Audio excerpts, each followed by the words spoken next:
Welcome to Around the Weird. Here's your host, the museum curator of the strange and unusual, Mr. Nothing. Thank you, mysterious voice, and welcome back to Around the Weird, a booktube channel where I talk about all the unusual and out of the ordinary literature that I have found in my travels. Today it is Poetry Thursday, although not really when I'm recording this because I will actually be in the middle of the woods on Thursday, and so I won't have time to record this on Poetry Thursday.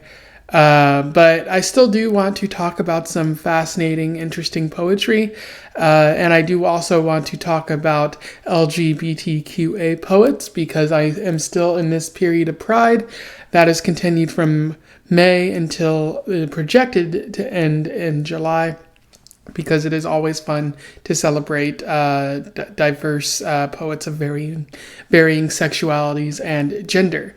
And today I have an interesting poem for you that is about troubled family relationships. I am referring to Discontent by Janice Gould. For those who don't know, Janice Gould is an indigenous poet. I believe the proper term for her tribe is Concow. There's a longer term like Maidu or something like that. That applies to her tribe in Northern California. I'm not as familiar with this tribe, but I'm also not as familiar with all the tribes of California, even though there were and have been and continue to be plenty of them. Janice Gould is mostly a poet who wrote from the late 90s until she died in 2019. And she was also the poet laureate of Pikes Peak, which is very fascinating, like a very specific location, but it is still worthy of attention and note because the people of Pikes Peak found her to be a very fascinating poet. She was also a lesbian, which does show up in some of her poetry. She was also known for writing about loneliness, love, the two-spirit identity, sexuality, and family. So those various ideas, some of which you see in the poem I'm going to be talking about today.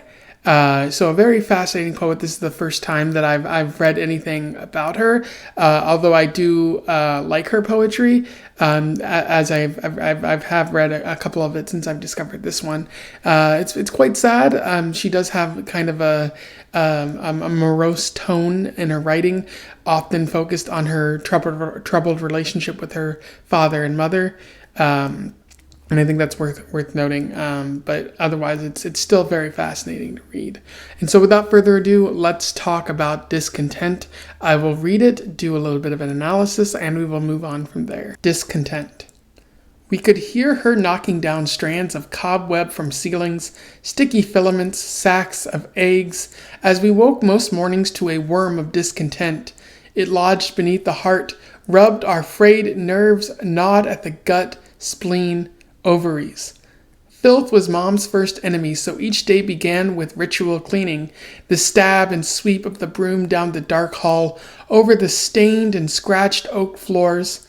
For weeks, she held her dust mop one-handed, and with the other cupped a hernia, while she swore at us kids in that hard voice a litany of our sins and failures, sloth, stupidity, secrecy. We watched her smash the spiders that ran herky-jerky along the baseboards, while we ran too.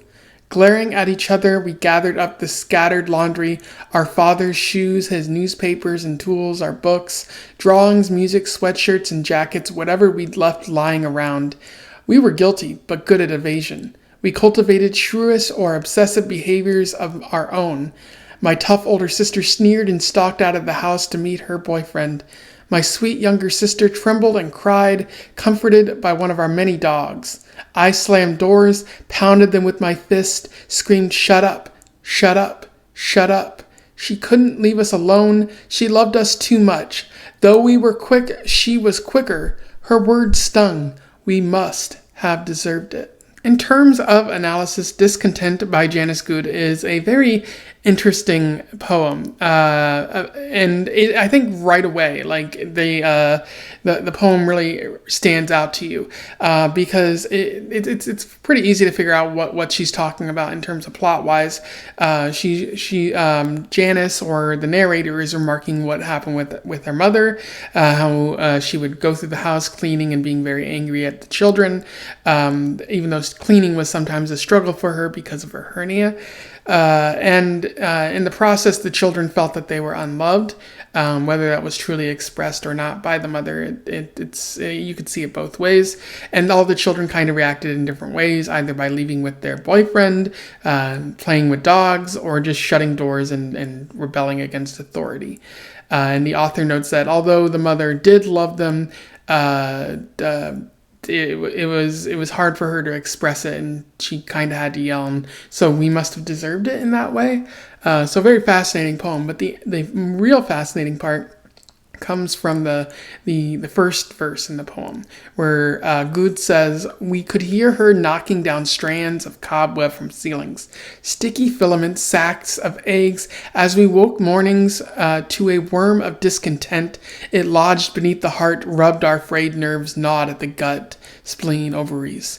And I find that first verse to be very interesting because it kind of sets the tone for the rest. Like, this is a very sad and dark and kind of gloomy situation. Like, it rubbed your frayed nerves and gnawed at the gut, spleen, and ovaries. So like, that's not something that's very positive. But when the narrator says we could hear her knocking down strands of cobweb from ceilings, that's the first time we hear about the mother, and it's not a very positive situation right there. Like, it kind of describes the mother as boisterous, kind of banging around the house, hitting things and making loud noises, and really creating a disruptive environment that's probably not so positive for children. And this is the impression that Gould wants to see immediately of her mother, that kind of sets the tone as her mother is kind of angry and not very loving of her children, or something like that. And so that's pretty alarming. But I also feel that Gould kind of buries the lead here with this poem, because later in the third verse she says, "For weeks she held her dust mop one-handed, and with the other cupped a hernia while she swore at us kids in that hard voice." And later she talks about how there's the mother is cleaning up their father's things. So that tells me two things. One, the mother is dealing with a pretty serious injury, because hernias are no joke. And the kids are clearly not helping with that.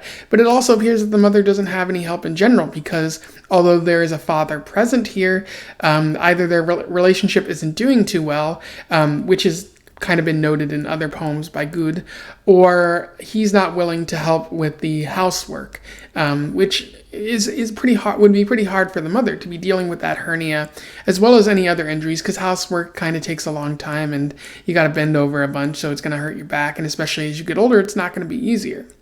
So it really feels like Gould is bearing the lead, that because of all of this suffering, all of this stuff that's going on for the mother, the implications of all that, like, of course she's going to yell at her children. Like, of course she's going to go around and be angry and boisterous about everything.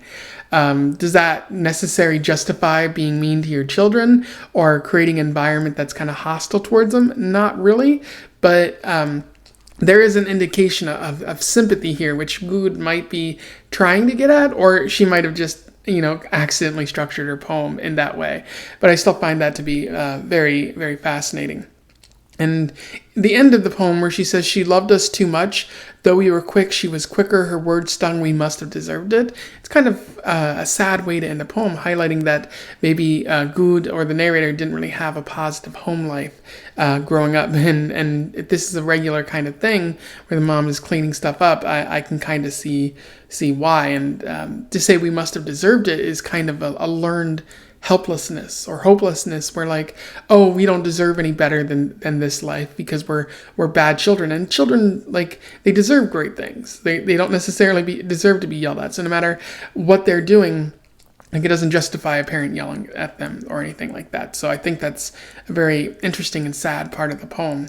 And then another element that I think is really fascinating is the word choice that Gould chooses to use here. She uses a lot of same letters, like sound-alikes, in the poem, such as she says, "We woke most mornings."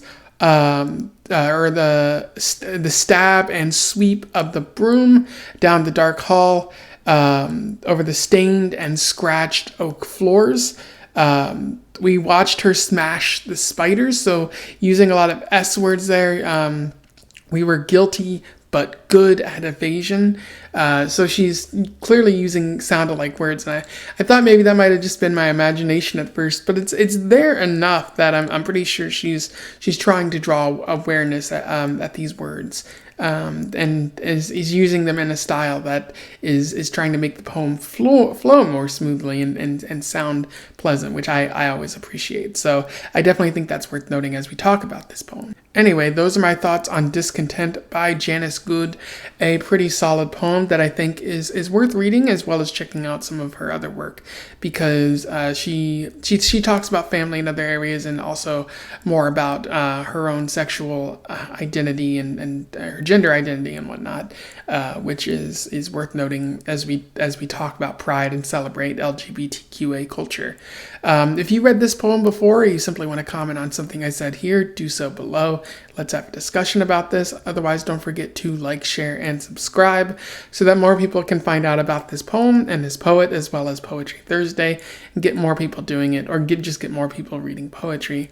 And until then, I wish you the best of luck in your weird and cleaning travels. Farewell.